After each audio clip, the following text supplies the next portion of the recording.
When it goes on Matthew 21, reading from verse 14 to 17. Verse 21 says, "And the blind and the lame came to him in the temple, and he healed them." It's amazing how sometimes the church can get distracted from the fact that they were blind, but now they see. And we focus on the fact that what is the blind man doing in the temple? Or why is Jesus healing on the Sabbath day?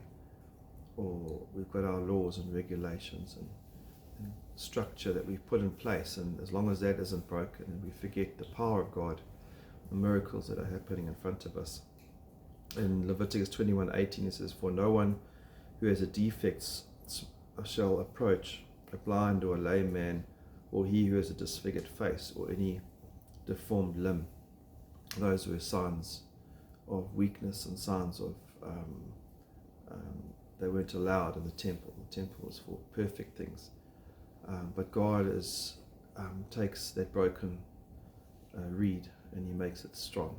He takes infants and he takes weak and he makes those strong. And so even as he quotes Psalm 8, as we'll see just now, regarding infants, he despises the religious leaders and makes them that even babes will praise him, and yet they can't see that here is Jesus, here is God in front of them. Let's go back to Matthew 21 verse 15. "But when the chief priests and the scribes saw the wonderful things that he had done, and the children were shouting in the temple, 'Hosanna to the Son of David,' they became indignant." So here's even the children singing praises, Son of David, a messianic title. Hosanna in the Hebrew means Jesus saves. The children get it. Here's the Messiah who saves. Yet the religious leaders get all upset by what's going on, the healings and the children. They miss it. And Jesus says in verse 16, "And he said to them, 'Do you hear what these children are saying?' And Jesus said to them," and here he quotes Psalm 8, "Yes, have you never read, out of the mouth of infants and nursing babies, you have prepared praise for yourself." And so let's just go to that Psalm.